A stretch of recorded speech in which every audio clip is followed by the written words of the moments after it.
And 3, 2, 1.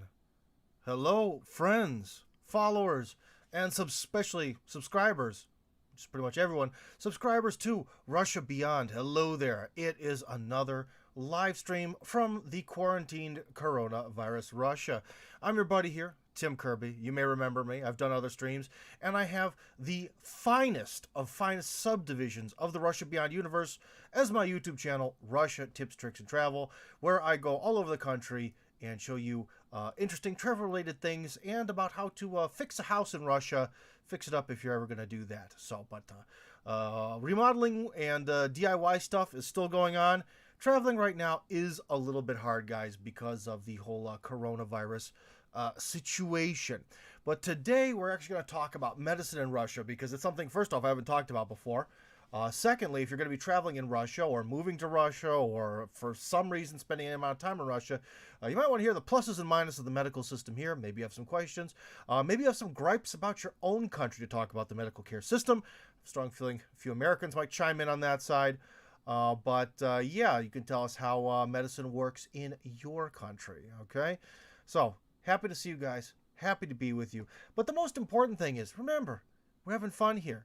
As long as something's kind of sort of related to me or Russia, it's on the table. All right, so let's not be afraid to get distracted. And if some of you are curious, we have actually a couple nice little list. Producer Yulia, if you know me, then you already know her, put together a nice list of our Russia Beyond articles that are related to medicine in Russia. So we can take a little bit of a look at those if you get bored with my stories. James Bond is here. Oh, yay, Tim is live, unlike George Bush, LMAO. Thank you, George. If you're referring to Bush Sr., yeah, I guess so. Well, I'm happy to be alive while I'm alive, thank goodness. Married to the KGB. Hello, mate. Hello to you, too. I cannot say that I have the same marriage vows as you do, but that's also very interesting. Hello, and thank you for being here. So anyways, let me shift over here because my memory does not serve me of even my own life.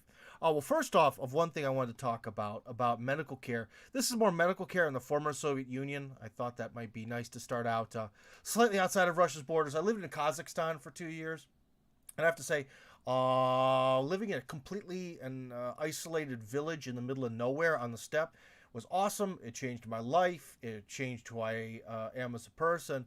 But I'll tell you, one time down there, oh boy, did I get sick. I don't know what it was.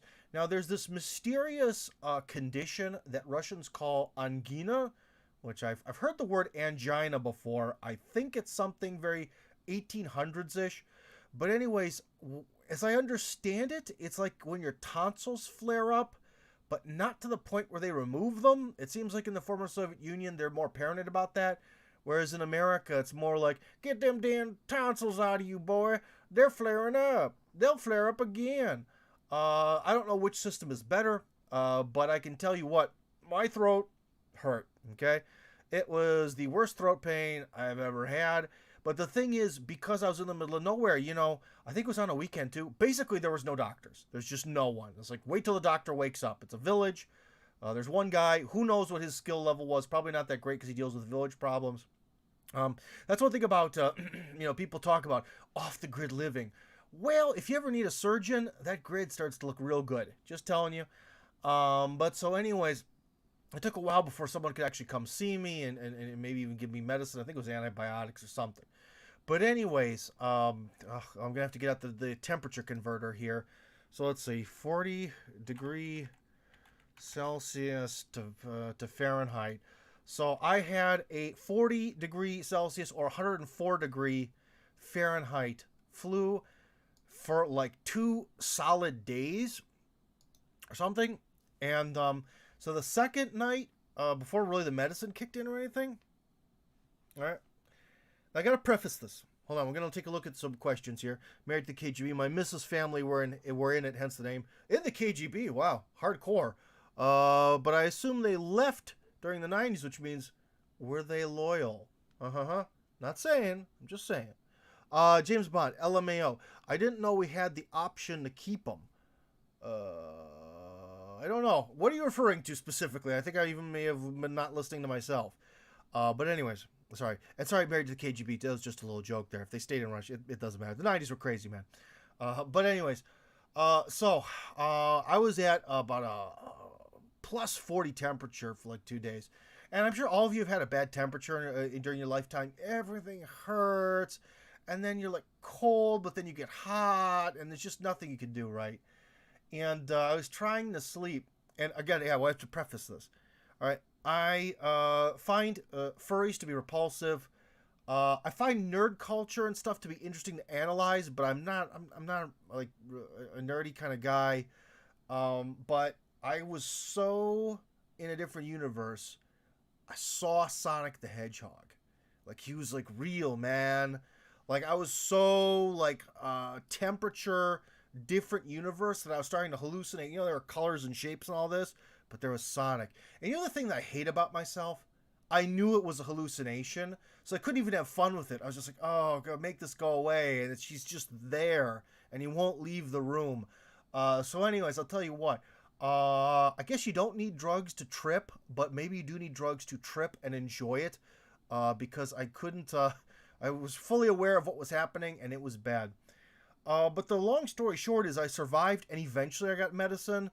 But that's not the case in Moscow, okay? Isolated Kazakhstani village is not the case.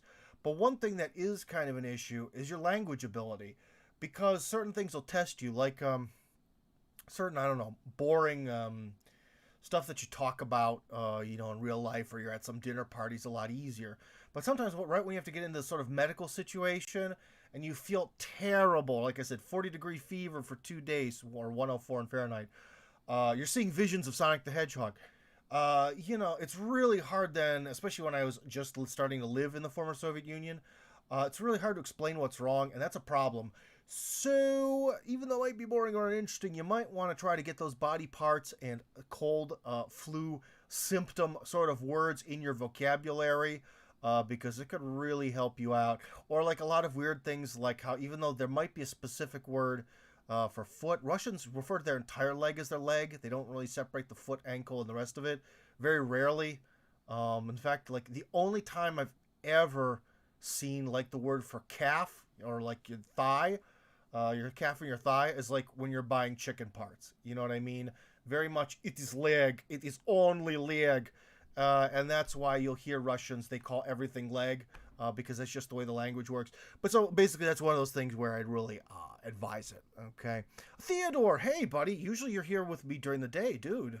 Thank you for being round the clock support from Theodore here. Interesting how the coronavirus makes EU countries not help each other. Germany, while Russia sends medical and military division. Well, I don't know. It is weird. That is a kind of weird thing as to why. Well, first off, if you live in the EU, I don't. But the EU bureaucracy, they don't seem to care very much about you. They have a very strange attitude towards the local populace, and I don't know. I'm not a big fan. I don't think they really particularly respect Europeans very much, maybe other than pensioners, because being a pensioner there is a lot better than Russia. But yeah, that could be it. A certain snobbishness or incompetence. Maybe they don't know what to do. One thing that Russians are good at is dealing with crises. So that's another thing where I think Russians are surprising. It's sort of like, well, how do Russians work? A lot of smoking, sipping on the coffee, telling you they'll do it tomorrow, calling in sick, which sometimes I've actually kind of fallen into the calling in sick culture, I won't lie to you. But then when a crisis happens, it's grindstone, let's do it, 14 hours of brutal labor, get it done on time. So that's something, a very hurry and wait culture. People say that the hurry and wait culture of Russia comes from orthodoxy, and also from old-time farming, because basically Russians had a very short growing season, and still do. So basically the amount of time that Russian peasants, like they had 5 months to do the work of like a British peasant would do in 9 months. But then after that, there's kind of not a whole heck of a lot to do. So it's party time.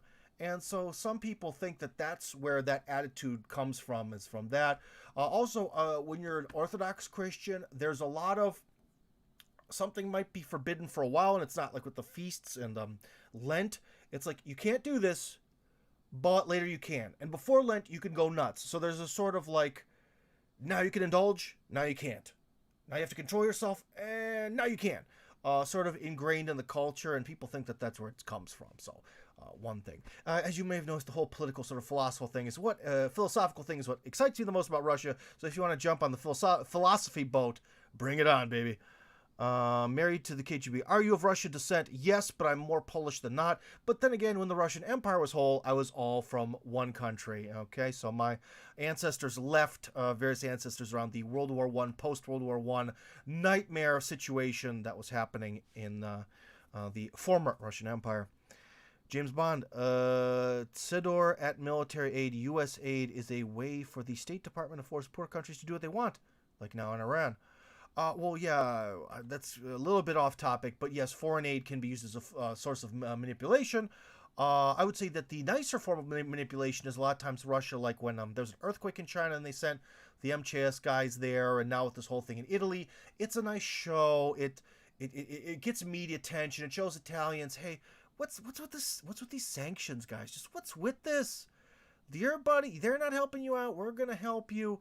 It's a lot about creating an image, but it's important. All politicians maintain their image, create these images, and countries between themselves. It's very much this show of face, and that's important because, like when the Russians went to China all those years back to save those earthquake victims, it's going to be then really hard for one of those earthquake victims to grow up. Maybe he goes into politics. And, part of being a human is you sort of look at people as just numbers and statistics. Well, that guy's not going to look at Russian people's numbers and statistics, is he? It's going to humanize them. And I think that when you do that, like when you go to Italy and people are like, oh, I got this from the Russians, and this could help me save my life. To be honest, I think some of the corona threat, even in Italy, might be still overblown. But still, the person, their subconscious are like, wow, these Russian people really wanted to help me live. Maybe they're really people, so it's a good strategy. All right. Anyways. Wow, you're a very animated talker. I was born in the United States, my friend. Some people kind of don't like that on my videos where I do my remodeling on my channel, Russia Tips, Tricks, and Travel, which everyone should be subscribed to. And you should like every video like a nutcase. And I'm not a hypocrite. I like everything I watch, unless I'm watching laying down. Sorry, I'm not going to get up for it. But otherwise, I like everything I watch. But yeah, subscribe, and you'll see me doing videos about home repair. And one guy's like, I said, it was kind of an interesting video, but dude, you talk way too fast. Are you on crack or something? You've had too much coffee. Well, I got a lot of things in my mind to say, and one thing that doesn't help is monotone droning. Like if you're talking about how to do some sort of process, like in the let's see, what's the next video going to be about? It is about, I think we tore up the bathroom and stuff. Like I could really go in there and talk about, now the workmen came in and they removed some of the boards. Now, one important key feature is that under the boards, there's actually some nice studs. And the studs seem to have these very thick layers of a certain gray protect. You're not going to listen to that. You want to come in and say, hey, the workman came in, boom, popped out all the boards, and there's these really nicely like reinforced studs under them that have this like gray lacquer on top of them. Isn't that great? Get into it, say it with some energy, or there's people to listen to you. I've worked on the radio for about 10 years now, so I should know what I'm doing. I've even won awards. In Russia, not in America. Never gotten the chance in America. I am not opposed, but no one's inviting. Patriotic War. Someone, Soham Roy, in terms of what, the Patriotic War? I don't think that's too relevant. That's all right. Theodore continues. For the COVID epidemic, what's in Babushka's kitchen? I mean, except vodka. We talked about this in the last stream, but I'll say one thing. Buckwheat. Russians have gone buckwheat crazy because it's nutritious and it also lasts a long, long time. But also I've seen it so much. I actually had a taste for it. And today I had buckwheat and turkey. Ooh, baby. With a little bit of sour cream on top and some grenadier red sauce. Oh, that's good. I've subscribed. Sub back, guys, please. Sure. If when I get the notification, I'll sub back at some point. Okay. This is a comb, by the way. I like to hold on to things. I'm a really nervous person. Unfortunately, you'll tell. You can kind of see. I've stopped biting my fingernails, but I still sort of pick at the skin on my hands. Very nervous. I like to touch stuff, grab stuff when I'm talking. I like your travel videos from Ulf. Ulf, I like the fact that you stuck with me for many years. Much appreciated. Thank you, sir. I recognize this fellow. Didn't you work for RT a few years ago, says Schultz100. Yes, and in a way I kind of still do, because we're connected. But yes, I did the segment Why You Should Care, which was kind of a humor thing. Maybe I should have done humor things. I might have typecasted myself, but I also did just my opinion for a long time. And I'd be happy to go back and do that again, or something else if they need me. Don't care. In fact, I'm always happy. I like news and information and all that. Mike V. Hi, Tim. Can you highlight some popular home remedies? In fact, thanks to Yulia putting together a list of articles from Russia Beyond. Let me see. Exotic remedies. 7 medicines you won't find outside of the a Soviet Union. Let's see. Strangest medicine. Recipes for best medicine. Coronavirus panic. Weirdest medicine. Why Russians prefer alternative medicine. Here we go. Let's talk about this together.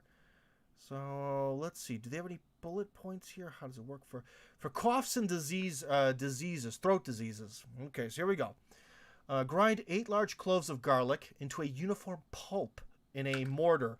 That's that stone thing that you use to smash in the bowl.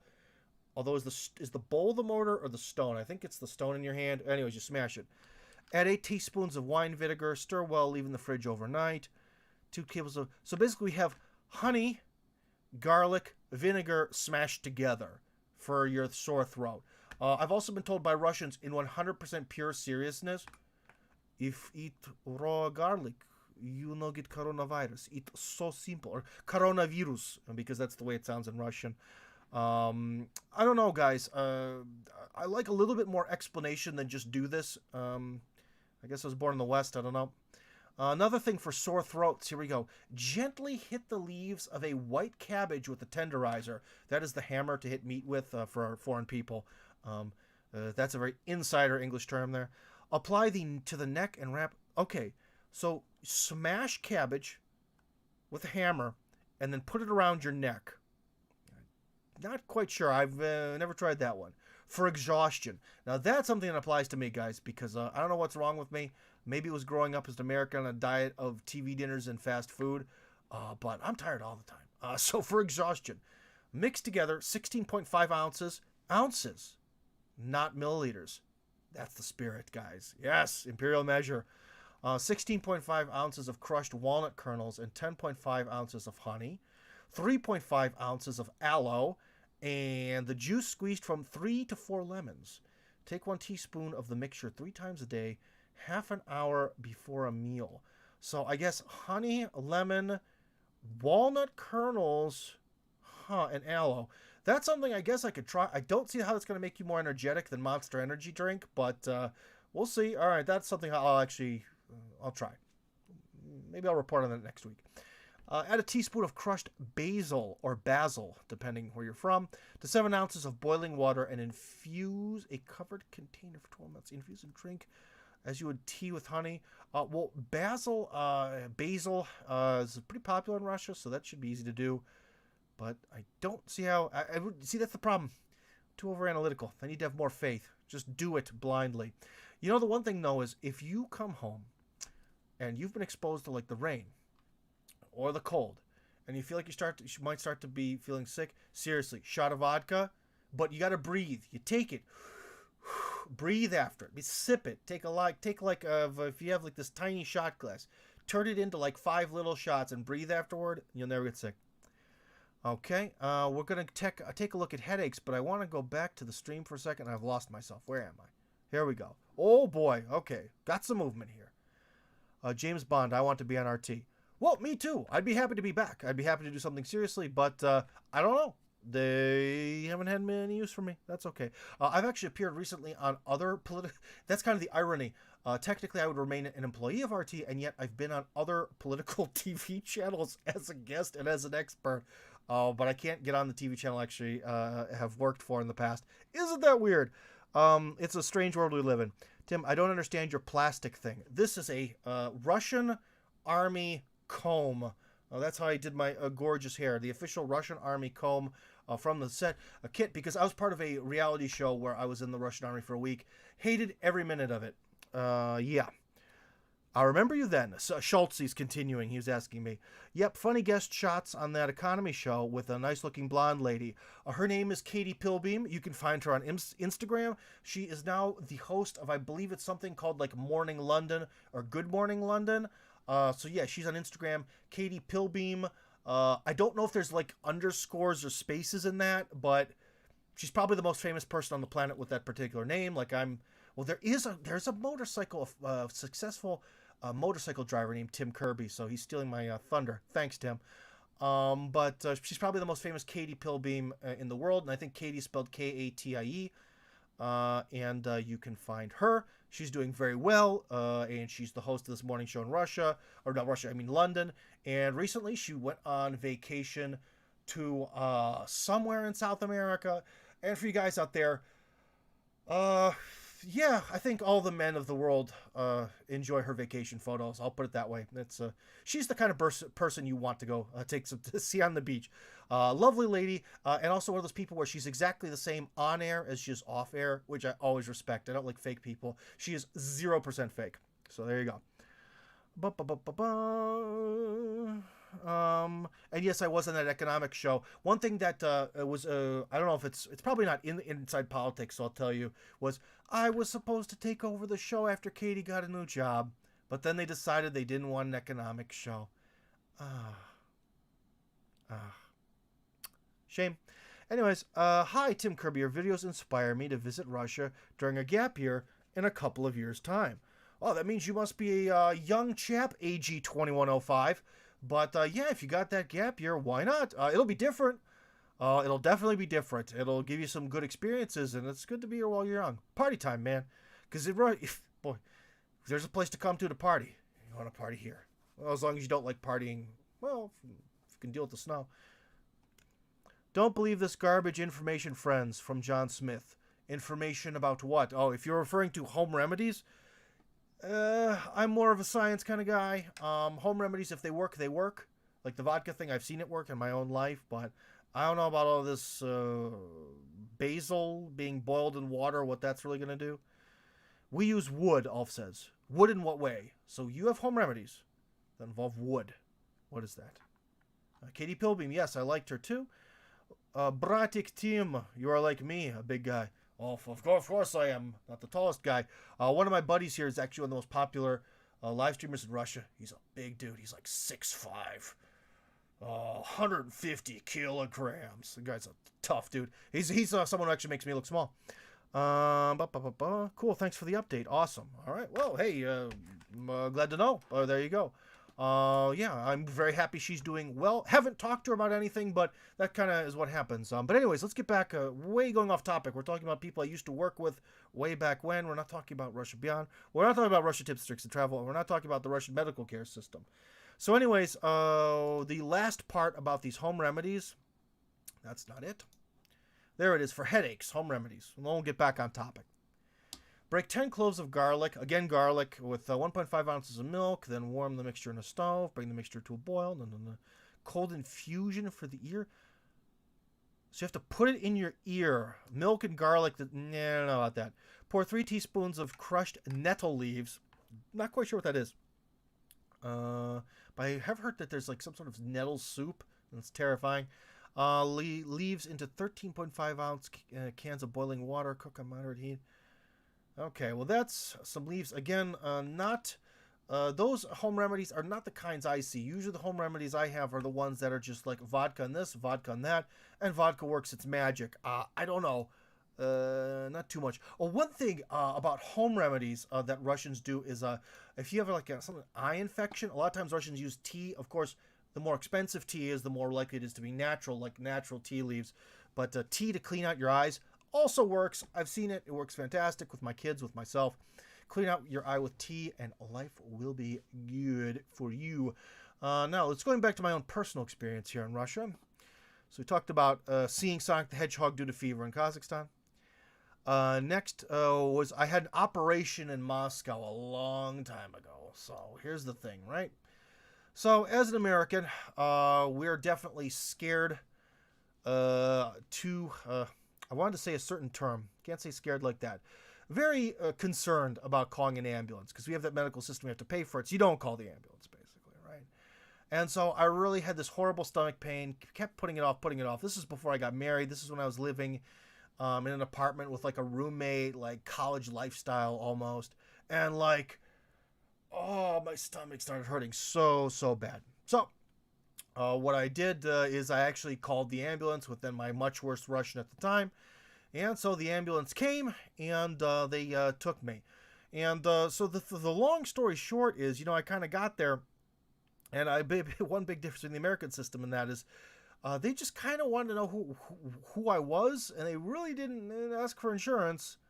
They really weren't concerned how I was going to pay for all this. They just sort of did it. And I remember laying there. So what the problem was my appendix was going. And this is the big difference where it was just about, or at least what they told me, who knows. What they told me, I can't see inside myself. What they told me at the time was that it was just about to explode.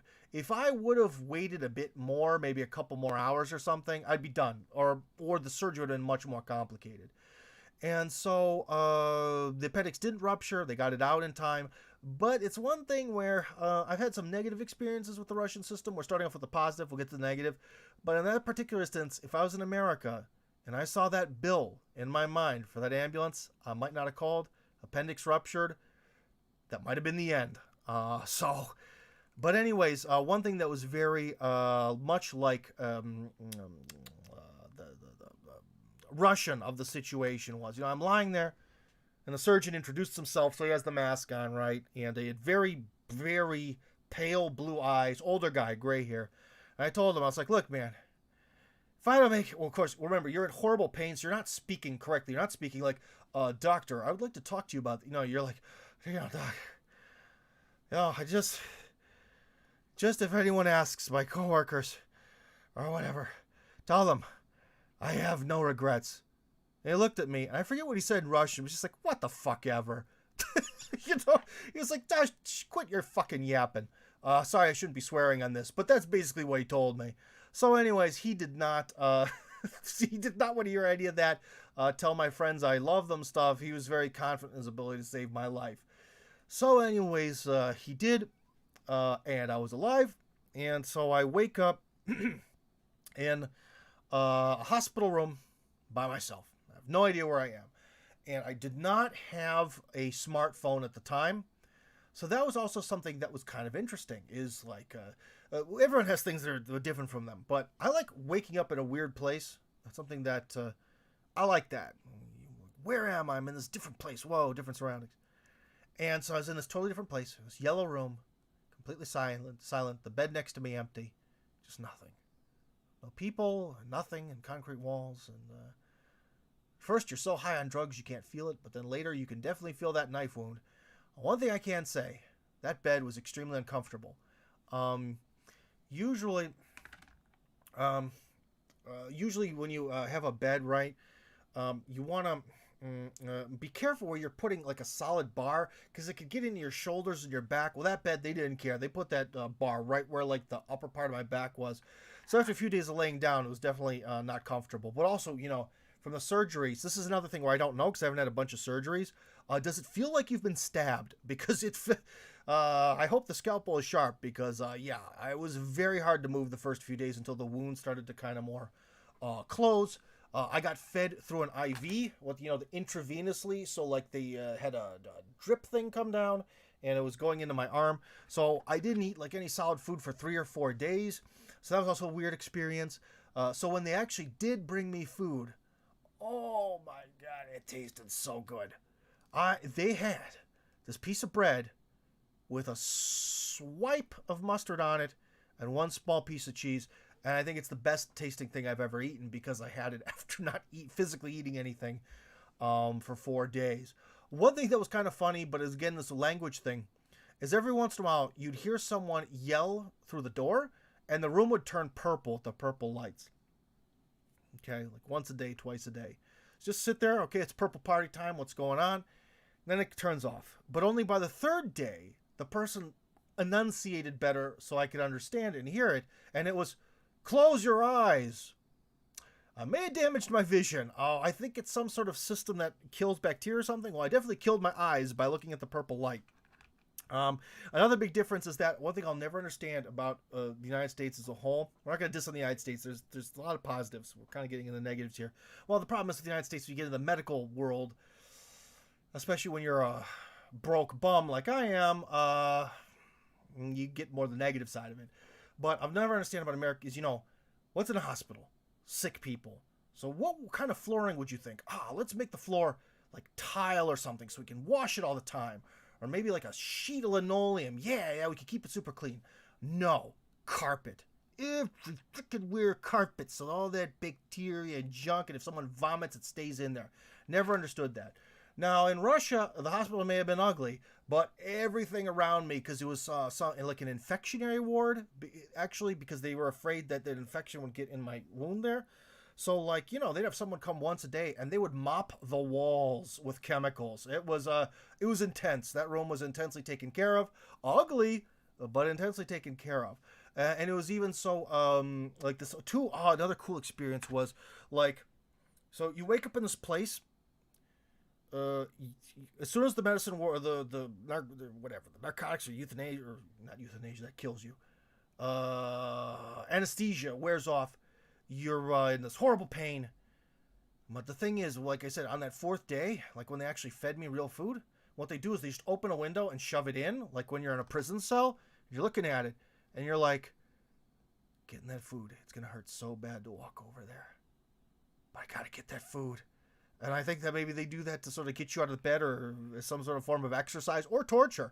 So they actually fed me through a hole in the wall as well. Just like whenever it was time, like in prison, someone would knock on the little door, open it, and throw it in.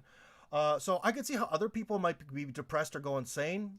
Talking about being quarantined. So that was a hardcore quarantine. That is not the quarantine that's happening in Russia, where it's like, kids, maybe you shouldn't go to school. That was a real hardcore quarantine. But to be honest, for me personally, as someone who is kind of a loner and likes isolation, I had a good time. I had a real nice time with it. So very relaxing, plenty of time to free my mind, think about the future, contemplate. So I kind of liked it. So that's what will happen to you. And long story short, did I have to pay anything for it as a non-citizen? No. That was amazing. Although I did buy the doctor a bottle of whiskey after it was done. So let's catch up with the messages here.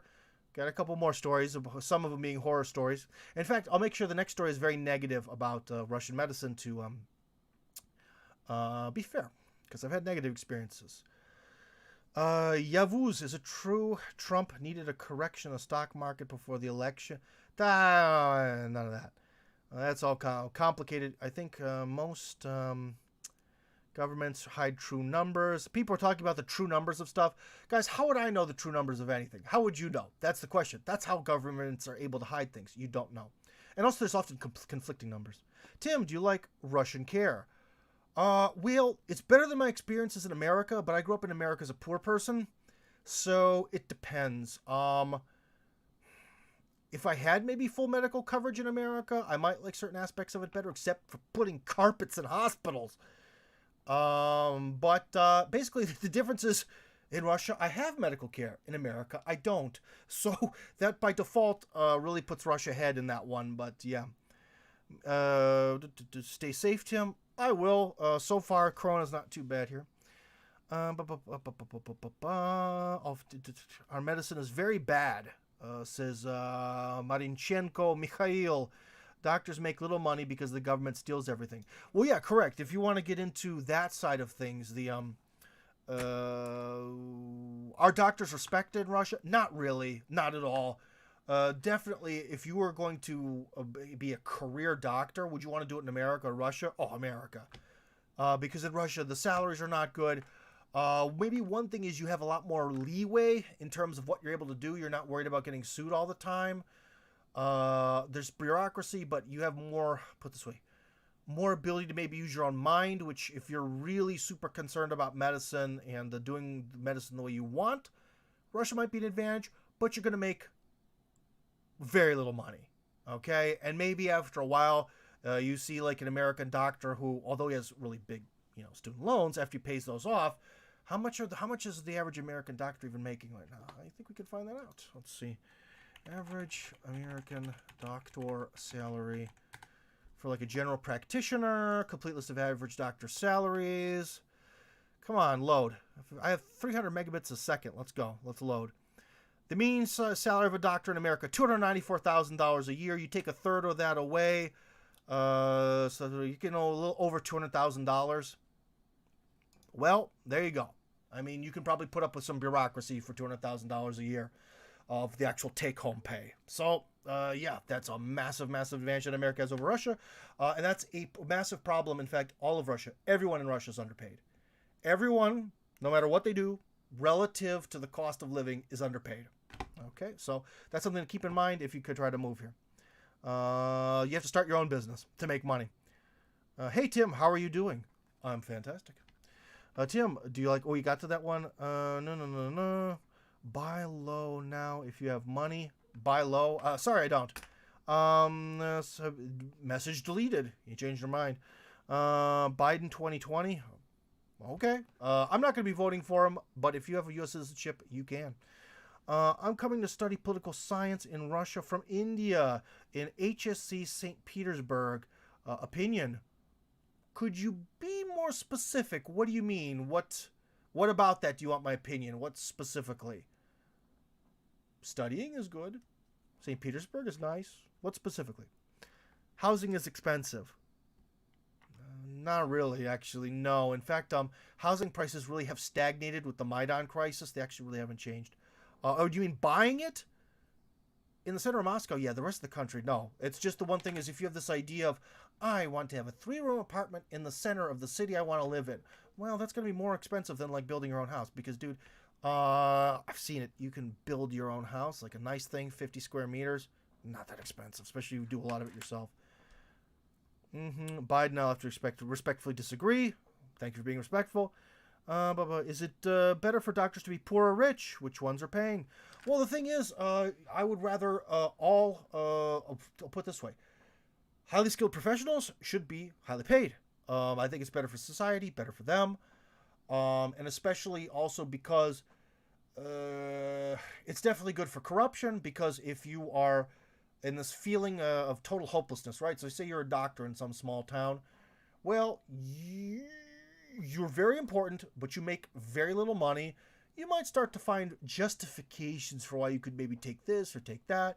Whereas with an American doctor, if you're making $200,000 a year and that's not enough for you, man, you got quite an appetite. I'll put it that way. So, anyways. Me either, Tim. Money? Yeah, right. У нас должно быть больше вируса, чем в Европе. У нас должно быть. I don't quite understand where you are. You're right. You're in the part of Russia next to China, Mikhail. So there should be more. Well, you also have to understand, guys. There's people don't understand this. If you look at a population map of China, the entire population of China is really smashed to the south and southeast by the border, mostly, and around Beijing. The northeastern part, like Manchuria part, is actually very not that populated, and the birth rate there is actually extremely low. It's like worse than Europe low or Europe low. So not enough people to really create this like transfer barrier over to Russia. At Gamer, my opinion is American fighter jets are killing your pilots. We'll see. Opinion on people, student life, the university dorms cost. Oh, dude. Oh, that's a whole podcast, man. That's a whole episode. I'm sorry, man. I love you, bro, but that's a huge, huge question. Go for it. Do something different, right? What is in Jewish side dish? Which one? Our doctors are forced to sew masks. Maybe there's definitely been a mask shortage, but I believe the official numbers is more. Russia produces something like 5 million masks a day, something ridiculous. So most of the people I know here have masks. Tim, what do you need? What do I need? What do you mean? What do I need? What specifically, Ulf? If you're willing to finance media projects, that's what I need. If you're willing to somehow get me another apartment in Moscow, because I have 2 kids, got to get something for the other kid. That would also be lovely. But financing a big media project would be amazing. But there's no perfect healthcare anywhere in the world. I think Singapore has the most kind of well balanced. Maybe everyone says the Singapore system is incredible. Hold on one second. The people are messaging me, and they may be very related to this conversation. Nope. So anyways, about Singapore, it was a while ago, but I watched a few documentary movies about that because I was doing this project, which is one of those projects which would have changed my life. It was approved by a certain company, and then they changed their mind. I gave them the budget, they agreed to do with it, and they handed me a check for 1/4 of the amount of money I needed to do it. And so I couldn't do it. Hurts. But anyways. Yeah. So, quality of education. Not good. To be honest, there's a lot of problems. I would say the like elementary school, like, you know, 1st to 11th grade here, that's pretty good, actually, much better. That's why there's this thing where Russian students tend to go all over the world to, you know, like Europe and America, and they come, and even though they're foreigners who speak with an accent, they're the best kid in the class. That's founded. The opposite is university education seems to just be kind of pointless. I think the USSR falling apart really hurt it. But I actually think in a lot of ways university education is pointless altogether. I think we need to start moving away from that and moving more back into people learning through internships and work, basically interning. Now, being a doctor, because you can't test yourself on patients, yeah, that probably requires education. Lawyer, because you have to have this incredible photographic memory knowledge of all these laws, maybe. But a lot of other things you don't need to. I have a design degree. You don't need to go to university for that. You just need to hang out with designers and chit chat. And to be honest, you could probably get it. Schultzy 100. I love Russia, and the Russian people are very interesting. But anyways, we're getting off topic. We're not talking about things. Let's get back to healthcare in Russia. My good stories, my bad stories. Now, here is a story where the Russian system really failed me. So I went through insurance. I have private insurance. Not that I pay for it. I have no choice but to have private insurance. It's forced upon me. So I went by that because my knees were really starting to hurt. Basically, this feeling of like pins and needles or vibration in my knees, like rusty, like I'm rusty inside. And that really affected me when I did that Army reality show a lot. But so anyways, I went to the doctor, and basically he took some look, they did some tests, and he's like, well, sorry, but in the next few months you're going to need surgery. We're going to have to reattach all your ligaments. They're shot. We're going to have to do this, that, and the other. And I was like, okay, how long am I going to be down? And it was like 3 months. And like, guys, I can't just not work for 3 months. It's just not an option. My wife doesn't work. I'd probably lose my job forever. You know, what was I going to do? All right. And because of that, I toughed it out for about 2 years until I got to the point where something, I don't quite know what the catalyst was, but I got to the point where I really couldn't walk anymore. And so my wife kind of asked around for some people for some advice about what to do. And everyone says you really need to get an MRI. Like, no one can really make a decision about what's happening in your ligaments and your cartilage and everything inside of you, especially your knees, without an MRI. So I went to the public hospital to, in theory, get a free MRI. And they told me, the doctor's like, okay, I can kind of see the value in getting an MRI. You're going to have to wait 26 days. Tell the guy, 26 days? I can't walk. I'm hobbling here. I can't walk 26 days.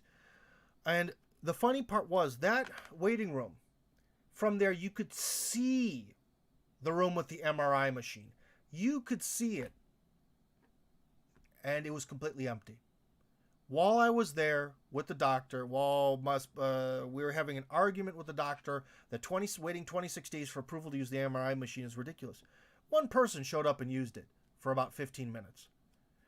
That was insulting. Why? Because this goes back to corruption. Because the hospitals are allowed to have the MRI machine turned on for a certain minimum number of hours for your socialized medicine, and then they turn it on for the private paying customers. There you go. Who knows where that money goes? I don't know. But that hospital, if someone can help me, I believe that hospital is on Ferganskaya Street here, Ferganskaya Ulica, Dom 9, so building 9. And that fat, bald bastard who denied me my knees, I'd like to eventually get into politics here. Oh, if I ever, ever, ever get any sort of little bit of power here, or ever get to be put in charge of the boss to be in some sort of media organization, or even like the director. I've gotten a few big offers actually to do big media things. They've kind of fallen through. Oh, there's going to be so many reporters. I'm going to ruin that guy's life. I'm going to make him eat feces off the street. Oh, I'll get him one day. I know where corruption starts, and I know what it looks like. It's fat and sweaty. But anyways, so yeah, so what I had to do is I paid 5,000 rubles, which is what, $60? So from an American standpoint, that's cheap, to get an MRI done privately. And of course, it was a private thing, so they just did it. And anyway, so I got this information. Now, again, about the Russian system, so I can't reveal too much information, but there were some good rumors from people who know people. There's this guy where he officially works at a Russian clinic, but he has sort of this back room at the clinic, right, where he deals with knees. He's a knee, ankle, leg specialist. He is the leg guy, right? So we go in, sit down, have a little chit-chat there in this tiny sort of semi-hidden room, pay him the money. Under the all of this is kind of maybe a little bit under the table, but this guy takes a look and he seems pretty confident, you know, he knows what's wrong. But the funny part was, so he has a little refrigerator. We sat down, we had caviar and bread, had a little chit chat, drank kvass and all that. Good times, right? Real nice guy. And he even told me, this is the funny part. He even told me, it's like, you know, you have to, because one thing is, as a foreigner here, Russians want to vent their frustration with Russia onto me. I don't like it. I feel like someone is using me to masturbate, and not like hot women in the fun way. They're sort of using me as this method of their own masturbation. I don't know, but whatever. But at least in this instance, it was interesting. He was sort of like, you want to know one thing? I don't want to be in this room. I don't want to take your money. I want to get paid normally. I want you to come and stand in line and just be a normal patient. But the system doesn't work this way. If I'm going to save people who are crippled or their athletic career is threatened, I'm going to have to work like this, or else I can't do anything for anyone. So that goes back to people asking about doctors' salaries. Well, there it is. Okay? Because otherwise, he's just sort of occupied. He does like surgeries and stuff, and he just doesn't have the ability, in his opinion, to do things otherwise. And also, for being someone who's doing this like backdoor work, he didn't ask for a lot of money either. So anyways, and then this guy, of course, you'll never get me to say his name because I'm going to protect him. Yeah. So, well, never his address. I'll put it that way. So anyways, because his name is pretty famous online, so I think everyone knows it, but whatever. Because I think, to be honest, at the hospital, because now the thing is with all these hospitals, they'll have these little private rooms, to be honest. And I think that private room was actually part of the deal to a degree, but I think he's supposed to, I don't know. But anyways, it was semi-shady, maybe not completely shady.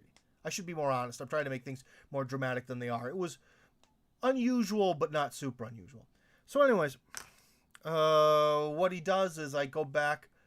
Oh, no, not then. Right then. Yeah, because that's the other thing that was the advantage of having his time. Right then, he put together some sort of concoction of a shot, and he stuck that needle all the way through to kind of the center of my knee. Let me tell you what, guys. That hurts. That really hurts. But in the long run, after a series of these shots, I can walk. I can walk again.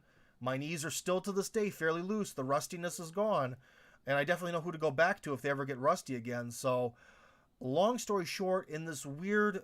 And that also is a story that's very telling about Russia, how officially doing something never works. You always have to do it in this sort of squiggly, sneaky, backdoor sort of manner. Well, that's how I did it. So, yeah. Let's see. Where are we going? A hug from Virginia. Tadeo Best Gaming. How about a hearty handshake? I'm not a real big hug guy, but thank you very much. Hearty, ultra manly handshake. Aerospace, American military. Okay, no, but this. Alexander Nevsky, a true hero. Mikhail, no about that. Revenge is a dish best served cold, fitting in Russia. Yes, salads here are very cold. I'll get that fatty one day. Richard Nixon. Hey, if Richard Nixon can have an enemies list, so can I. You're scaring me now. Dude, I'm just telling you. This is the whole point. Russia has a lot of benefits. It has the downside of I should have been able to go to that hospital. I should have been able to get what I wanted. But in the long run, because in Russia no one cares about anything, I was able to go to this elite knee specialist who was able to analyze my problem and basically solve it on the spot. And for like almost no money. I think that's maybe what American medicine used to be like back before, like in the 1950s or 40s, back before it went nuts. So, I don't know. I was happy with that. He saved my life in a way. Well, he saved my career, that's for sure. Do you need to have private insurance? No. Especially if you're a citizen, you have public insurance forced on you. But universal health care system. Well, again, would you never recommend the universal health care system? Well, again, the difference is here. Here's the big thing. Here's my slogan that I tell people. If you have a chronic problem, the Russian system is bad. If you have an immediate problem, it's pretty good. If there's a bullet in your leg and it needs to come out, they'll pull it out of you. You'll be fine. I had my appendix burst. One surgery, boom. But if you have this sort of chronic problem where they don't really know what's going on, you're on your own, bro. Like, be it some sort of like migraine headaches or again, something chronic. I think the West is a lot better dealing with, like, this whole process of therapy and all this sort of stuff. So, kind of depends. But again, you're talking to a poor American. So, as a poor American, I don't have health insurance. So, for a while, I was covered under Obamacare, but now I'm not anymore. So, you're talking to someone who has the choice of nothing or something. Guess what wins? You know what I mean? About the interstellar space. What are you guys talking about space? Chill out. Chill out with the space. Let's talk about medical systems. I'd rather hear people from different countries, especially from Theodore, and for all four from countries who I'm less familiar with, if they're happy with their medical systems. Guys, tell us some stories. Hammer tapping. Interstellar space fleet. I don't know. Yeah, it has to be a joke. There is currently no interstellar spacecraft, as in interstellar between stars. Because no one's ever gotten to the next star, or any star. In fact, the farthest object away from Earth that's man-made has kind of, I think, only recently really left the gravity of the solar system. Long time. James Bond, the Space Marines. Well, the Space Marines do have an interstellar fleet. That is true, and they're awesome. Warhammer 40K for life. This sounds like the NHS in the UK. I've heard some NHS horror stories. Are they true? Does the NHS suck? What do you think? I have had the chance to talk to a veteran doctor who I deeply respect from the UK. He overall likes the overall concept of the NHS, but he definitely sees some flaws in it. So great guy, amazing guy, in fact, really good guy. One of those doctors who really cares about people. So I really respect him, and he showed me a great time when I was in London. So I guess thank you, Dr. Foe, very much with your wife for showing me an amazing time while I was in England. So England, very beautiful country architecture-wise. Wow. The Gamer, our friend who's going to come study in Russia. Last question. Would you recommend coming to Russia? Oh, dude. Well, here's something I recommend. We have to work on how we formulate questions. That's an extremely vague, open-ended question, okay? Do I recommend coming to Russia? Well, like, what's your motivations? What do you, if I guess you're coming here to study, well, I don't know. Yeah, I don't think the university is that great that here, but it'll definitely be a different experience for you. Maybe that'll be positive.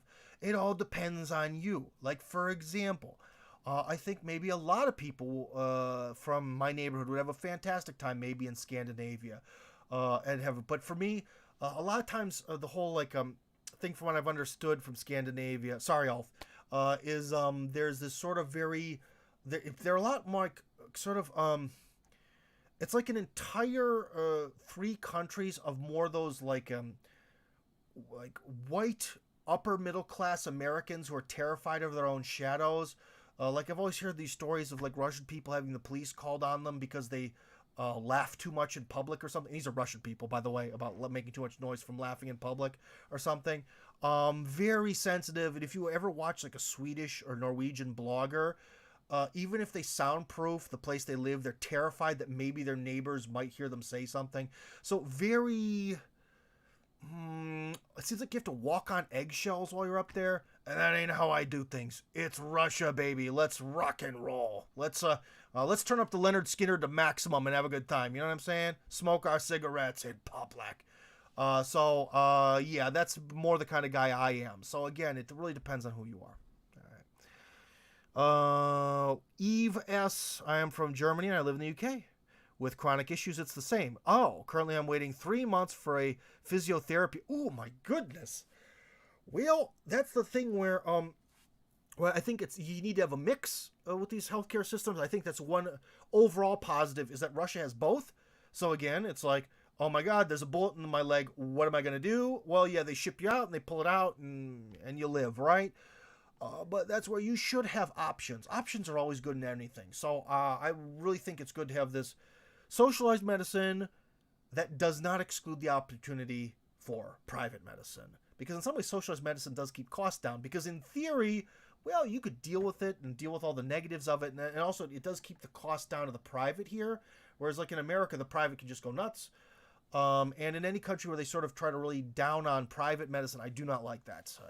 I like options. Options having options versus no options always provides better service. Yeah, that's my opinion. Waited 6 months for an allergy. Dude, are you serious? 6 months for an allergy test. Well, Russia's got you beat on that one. It was 26 days for an MRI. I think for an allergy test, that's pretty easy to do here, both public and private. Especially Russian medicine, that's one thing I don't like. Gosh, do they love to draw blood. I mean, if you could talk about anything, you're like, well, my stomach's been draw blood. I don't know. I kind of limp, draw blood. Well, you know, I blinked and my eye started to draw blood. Everything is drawing blood. I'm not particularly afraid of needles, but I've had to have so many shots as a Peace Corps volunteer. They give you a billion shots. I'm probably some sort of over-vaccinated zombie. Alex Jones would be terrified to shake my hand. And I've had to have a lot of blood tests for the residency permits and stuff, so I've just had enough. I've had enough of being a pincushion. So anyways, according to Eve, a German who lives in the UK, the NHS sucks, and it kind of has all the negatives of the Russian system. The translator does not translate correctly. If you're talking about your conversation, I don't think there is a live translation of this. If there is, Yulia, stop it, because you're probably making stuff up. Stop it, Yulia. I hear you listening. Anyways, guys, maybe I'll go through a couple more stories. Time's kind of flying, which is good. That means time flies and you have fun, right? Well, here's one thing that was also bad. Another bad thing about Russia, to be honest, is because someone screwed up a root canal I had in one of my teeth, the tooth went dead, and it had to be replaced with a fake tooth. That fake tooth was also done the same way I did by knees, by knowing a guy who knows a guy. I'd like to also thank the wife there. She found this guy where he works in a dental clinic after the clinic closes. So the official clinic closes, and then he goes in gangster style and works in the middle of the night, and he makes the fake teeth himself. And to be honest, he takes pride in his work. I can't remember which one it is. So one of my teeth is fake. Try to guess which one, because I don't know. Well, she shouldn't guess which one, because I can't answer you. But it was real cheap too, and yeah, he was real passionate about it. He loves it. He's like, I'm gonna color match this to other teeth. He's like, you see this front tooth? It's more yellow than your back teeth. You have more yellowing in the front. I'm gonna put a gradient on it. Whoa. So yeah, he did a fantastic job. And hey, you need some fake teeth put in Russia. I know a guy. I know a bro who can help you out. And recently, I was able to take. If you checked out my Instagram, I'm not too crazy on Instagram. I should be. The problem is I'm a man. Like with girls can be like, I'm pretty, I'm going to stand next to this. I'm pretty, I'm going to stand next to that. Well, I'm a man, it's harder. I'm not pretty, no matter what I stand next to. When I got the chance, if you'll see it somewhere in the Instagram, to take a little tour of this place where they make fake teeth in Russia, which was pretty sweet. They were making like gold-plated teeth for a cat that lost both its bottom fangs, which is kind of interesting. But anyways, one problem Russia had for a lot of years was fake teeth. The cheapest fake teeth you could get were all from Israel, and Israel's not exactly a poor country. So they were really expensive, cheaper than, like, say, America or France, but they're still really expensive. So I'm very happy to see fake teeth being made by people in Russia, because they have to be way cheaper than importing them from Israel. No offense, Israel, but you guys demand a high price. And I understand that. It's a serious, it's a lot of work. They have to be perfect. James Bond, I want to see the Alex Jones versus Tim debate. I'd love to be on Alex Jones. I could talk to Alex Jones about Russia all day long, from the philosophy of it, the ideas, to the political trends that are happening. Remember, I do political analysis professionally besides this. So, Alex Jones, I'm a fan of yours. I love you, man. I'm too poor to buy Super Male Vitality, but I enjoy you, sir, and I'd love to be on your program. Illegal arrest and suspension of free speech is common everywhere. That is true. That has nothing to do with what we're talking about, but yes. Your Instagram page isn't available. How? What? Wait. No. Let's see. Hold on. Instagram.com/ Come on, / Oh, I have a keyboard that was designed in Russia. Ooh, so Russian keyboard, sexy. It's glowing red, if you can see. No, it works. I'll put the link right here. It just worked on my computer. I don't know about you. Where's our chat? Here we go. Bang. That's my Instagram. Again, remember, I told you, and as you can see, I'm a man. I'm not sexy. So it's kind of hard to do an Instagram. I usually take photographs of stuff, not so much me, because, yeah, it's like the 12th picture down or something. You'll see a guy who's working on something, but yeah, so when you're non-sexy, it's hard to do Instagram. So, I don't know, 2,000 followers. That's not bad, but like I said, not really my thing. Not really my thing. So, illegal. Sorry, this page isn't available, dude. I don't know. It's available on my computer. I'm not removed. I can see myself right here. Hold on. Let me try to put myself into a different browser where I'm not logged in. Oh, Firefox. Here we go. I haven't used you in a long time. All right, Firefox, baby. Ooh. Stop it, Firefox. This is why I don't use you. All right. I'm sorry, on Firefox, I'm not logged in as an anonymous user. It still works. Sorry, guys. I don't know what's wrong. So, on your end, but on my end, it works. So, anyways. The link here works. Thanks. Link works. Okay. Yeah. Good. Good. Like I said, yeah. Join up. It's one way to message me. I answer Facebook pretty well. VK I answer as well. So if you've got something, I'm usually happy to answer questions, unless they're ridiculously long form. Like the other day, someone was just sort of like, "What do you think about America?" Like, oh my God, do you really expect me to answer that? Are we going to talk about the founding fathers, the Civil War, the food, the way the trees look? Like, open-ended questions are not that good. Anyways, what are some other stories I have? So we've had some positives. My operation that saved my life, and that would have probably killed me if I were in America. That's a huge plus. The fake tooth due to medical malpractice. Well, getting the fake tooth put in by someone passionate in this underground system was good, but it was due to malpractice for Russian dentists. My knees getting fixed is also one of these ones where waiting 26 days for an MRI in an MRI booth that's completely empty because they want to use it to make money, probably for their own pockets. Not so great, but in the long run, fix the problem. I've also possibly maybe sent people pills from Russia, legal pills, not like illegal stuff, legal medicines from Russia that are over the counter to other people because it could save them hundreds and hundreds of dollars. Because of the way American prices are. So, guys, that whole rumor of, like these pills in America, they can produce them somewhere else for like pennies on the dollar. They can. They do. It's Russia. I remember one person I helped out bought one pack of this medicine. Here is $15. In America, it's $400. There you go. When you talk about corruption. So there it is. Yeah. So that's kind of my stories of things that have really super personally affected me. So I think we're going to wind this down here a little bit. Maybe there's some other articles that Yulia put together here. I don't know. That's going to take a while, and I think I'm kind of losing a little bit of steam here. But anyways, so that was kind of my medical experience. And as I said at the beginning of the episode, when I lived in Kazakhstan, I had such a fever I got to see Sonic the Hedgehog. That's something to say I'll never forget. And it's kind of a disappointment because there's probably thousands of weird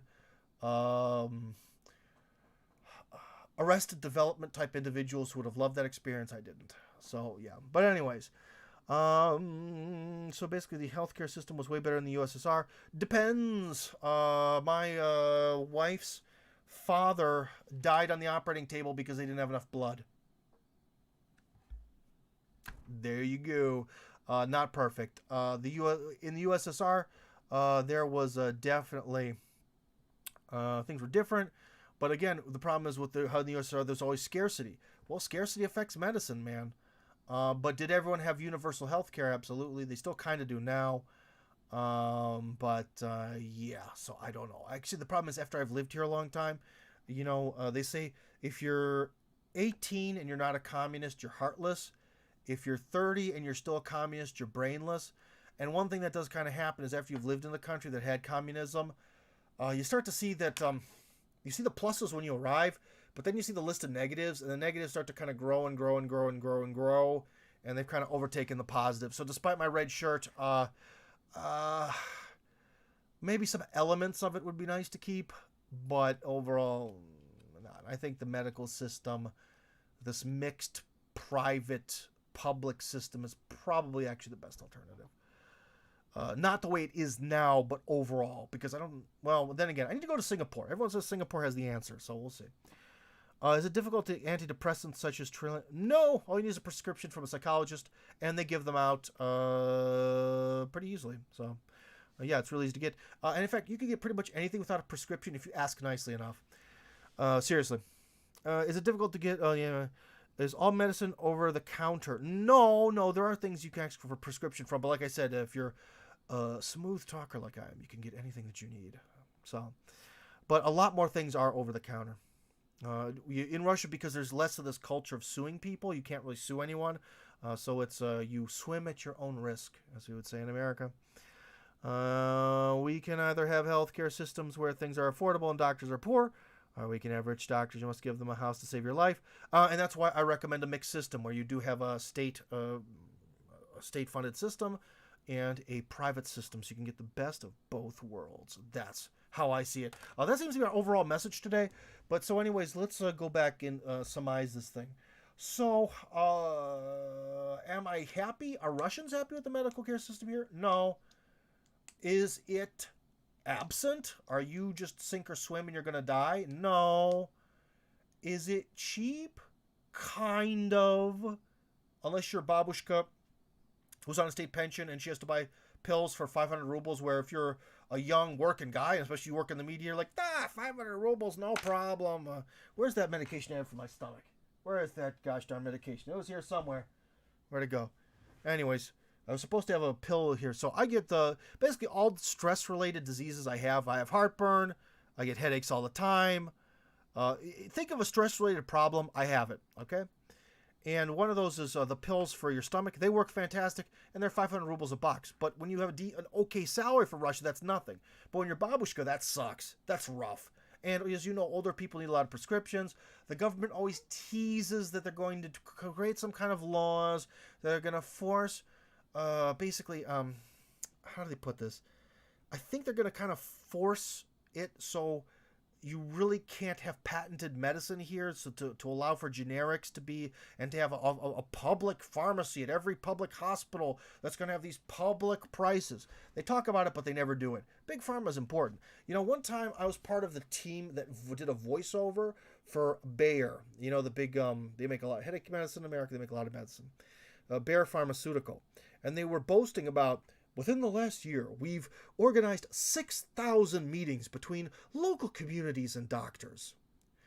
So what you're saying is this company has the money to organize 6,000 meetings in order to get people to like Bayer. And I've also been able to look at certain documents, I shouldn't have been looking at them, about how medical companies try to reach doctors here in Russia. That's the thing, is the big pharma here, despite the fact that it seems from an American perspective, you don't really see it. Trust me, it is trying to grip into Russia as much as it can. They want to have total control, where every doctor is manipulated and taught, because they're trying to teach doctors to sell their medicine. They really want to get that influence where doctors don't just recommend a type of headache medicine. They represent the Bayer or that specific Tylenol type of medicine. They want that control. and they want to increase those prices. Maybe there's some sort of government mechanism keeping it down. I don't know. But trust me, the big pharma infiltration is here. I have seen it when I do these voiceovers for videos, and I've seen it via certain documentation that I've had access to that I shouldn't have. Okay?